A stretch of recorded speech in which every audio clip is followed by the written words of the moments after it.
Halo semua, kembali lagi di channel Ruang Hampa.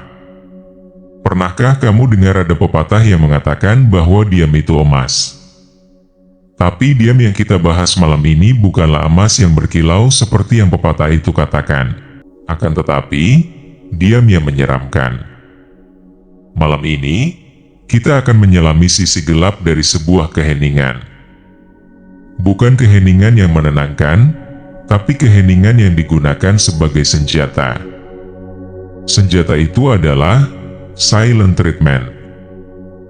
Ia sebuah tindakan yang seringkali disamarkan dan dibalut dalam sebuah kalimat, butuh waktu sendiri, padahal di dalamnya penuh dengan muatan kekuasaan, hukuman, dan kontrol psikologis. Jika kamu pernah merasakan bagaimana rasanya tidak dianggap, maka obrolan kita malam ini adalah untukmu. Coba bayangkan ini, kamu masuk rumah atau sebuah ruangan. Di sana ada pasangan, sahabat, atau anggota keluargamu di dalamnya. Tapi ketika kamu menyapa, tidak ada jawaban. Tatapan mereka menghindar, atmosfer berubah jadi dingin. Kamu bertanya dalam hati, ada apa? Dan yang kamu dapat hanya diam. Kamu mencoba lagi, mungkin dengan sentuhan lembut, namun mereka malah menjauh. Dalam beberapa jam atau bahkan hari, kamu hidup dalam gelembung sunyi yang dibuat khusus untukmu. Chat dibaca tapi tak dibalas. Keberadaanmu seolah dihapus. Kamu menjadi hantu di rumah sendiri. Ini bukan sekadar diam. Ini adalah silent treatment.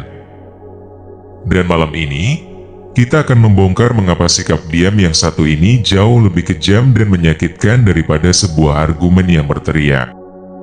Jadi, apa itu sebenarnya silent treatment?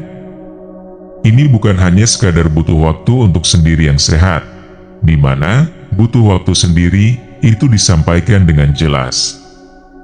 Aku butuh ruang sebentar untuk menenangkan pikiran. Nanti kita bicara lagi, itulah baru yang dimaksud dalam arti sehat. Di sini, silent treatment sangatlah berbeda. Dia adalah sebuah penarikan perhatian secara sengaja sebagai bentuk hukuman.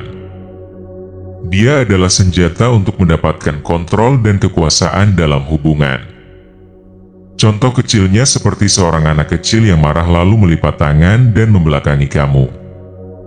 Nah, silent treatment ini adalah versi dewasa dari itu, dan jauh lebih beracun dari perilaku itu.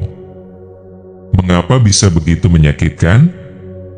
Karena sebagai makhluk sosial, otak kita secara harfiah menganggap pengucilan atau pengabaian adalah sebagai rasa sakit fisik.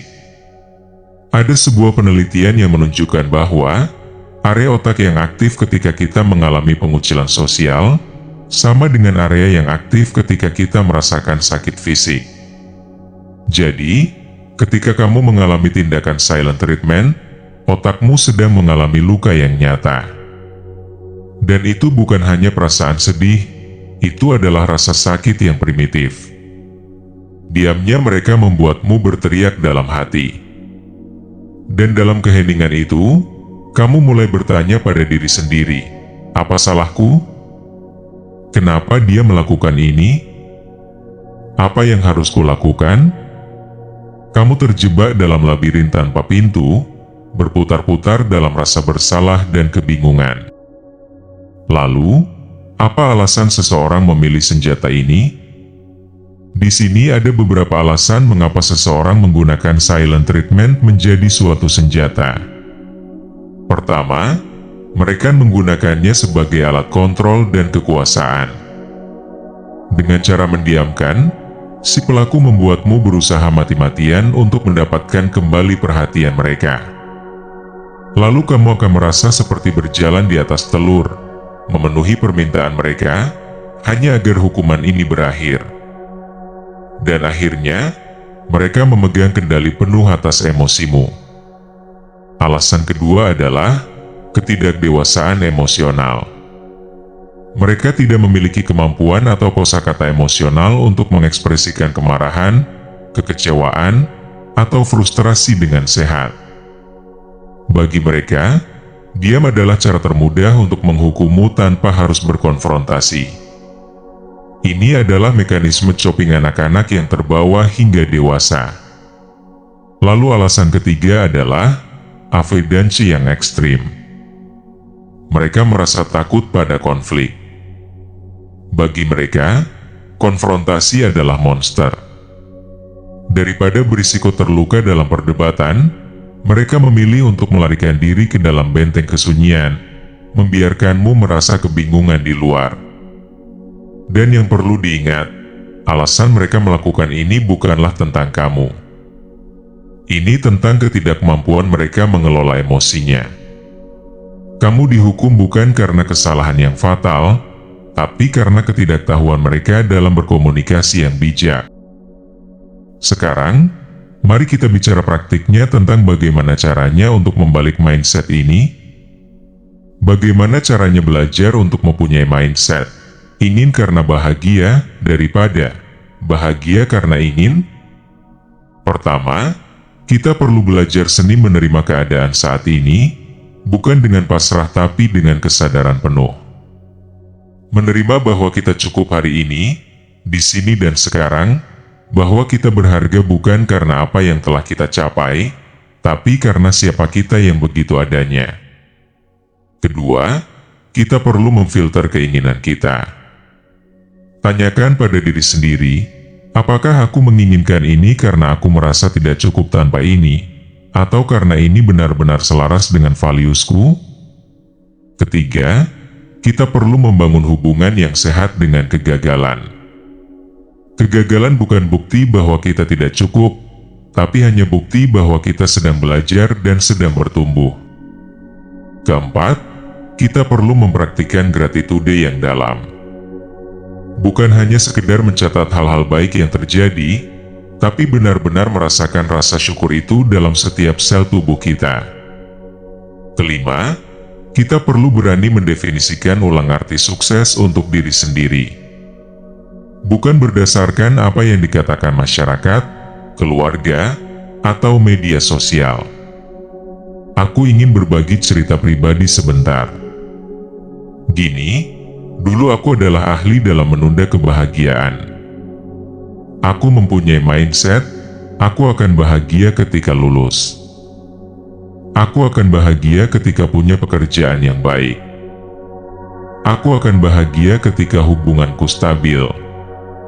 Tapi, apa yang terjadi pada saat itu, setiap kali satu tujuan tercapai, langsung muncul tujuan berikutnya. Seperti hamster yang berlari di roda, terus bergerak, terus berputar tapi tidak pernah benar-benar sampai. Hingga suatu hari, aku mengalami burnout yang parah. Badan sehat, tapi jiwa merasa lelah. Aku punya semua yang dulu kuinginkan, tapi aku merasa kosong. Dan di titik terendah itulah aku mulai bertanya, bagaimana jika aku berhenti mengejar? Bagaimana jika aku mulai dari bahagia? Memang prosesnya tidak instan, butuh waktu berbulan-bulan bahkan bertahun-tahun untuk membongkar pola pikir yang sudah mengakar. Tapi perlahan-lahan sesuatu mulai berubah. Aku mulai menemukan kebahagiaan dalam hal-hal kecil yang dulu tidak kuhiraukan. Kebahagiaan di dalam secangkir kopi yang hangat, dalam percakapan yang berarti dengan teman, dalam kesunyian malam yang damai, dan yang menarik adalah, justru dari bahagia yang sederhana inilah kreativitas dan produktivitasku mulai berkembang dengan cara yang lebih organik. Aku mulai mengerjakan proyek-proyek karena passion, bukan karena paksaan. Aku mulai membangun hubungan karena keterikatan yang tulus dan bukan karena kebutuhan. Lalu, apa yang bisa kita lakukan untuk menghadapi situasi seperti itu? Oke, langkah pertama adalah menyadari, kita harus sadar bahwa ini yang dinamakan silent treatment. Ini adalah perilaku yang tidak sehat. Dengan begitu, kamu bisa melepaskan diri dari jeratan mencari-cari kesalahan diri sendiri. Kamu bisa melihat masalahnya ada pada perilakunya, bukan pada dirimu. Kedua, jangan pernah bereaksi dengan cara memohon. Yang sering kita lakukan biasanya adalah merengek, memohon, atau mengirim ratusan pesan untuk mendapat respons. Tindakan itu akan sangat ekstri bagi mereka, karena itulah yang mereka inginkan. Hal tersebut akan memberi mereka kekuasaan. Yang dapat kamu lakukan adalah tarik napas dan beri diri kamu ruang. Katakan ini dalam hati, aku tidak akan menari dalam drama ini. Setelah keadaan sedikit mereda, kamu bisa menyampaikan dengan kalem. Contohnya sampaikan pesan seperti ini, aku menyadari kamu mungkin butuh ruang, itu bisa kita bicarakan. Tapi, didiamkan seperti ini sangat menyakitkan bagiku. Ketika kamu sudah siap untuk berbicara, carilah aku ada di sini. Dengan cara seperti itu, kamu telah menunjukkan bahwa kamu memahami kebutuhan mereka akan ruang. Kamu menyatakan dengan jelas bahwa perilakunya itu menyakiti. Kamu meletakkan tanggung jawab untuk berkomunikasi kembali di pundak mereka. Langkah selanjutnya adalah alihkan fokus pada dirimu sendiri. Jangan habiskan energimu untuk menunggu pesan dari mereka. Lakukan hal-hal yang membuatmu tenang dan bahagia, seperti menemui teman, mengerjakan hobi, atau mungkin olahraga dan hal positif lainnya. Tunjukkan pada dirimu sendiri bahwa kebahagiaan dan kestabilanmu tidak bergantung pada apakah mereka berbicara padamu atau tidak. Yang terakhir adalah melakukan evaluasi hubungan. Coba tanyakan pada dirimu sendiri, apakah aku ingin berada dalam hubungan di mana rasa sakit digunakan sebagai alat komunikasi? Seseorang yang secara konsisten menggunakan silent treatment menunjukkan ketidakdewasaan yang serius. Kamu berhak untuk memutuskan apakah kamu mau terus menerima perlakuan seperti ini. Jadi, silent treatment bukan tentang cinta, tapi tentang kontrol. Bukan tentang menyelesaikan masalah, tapi tentang menghindari dan menghukum. Kita semua berhak untuk didengar, untuk diakui, dan untuk diperlakukan dengan hormat, bahkan dalam ketidaksepakatan. Diam seharusnya menjadi tempat kita merenung, bukan senjata untuk melukai.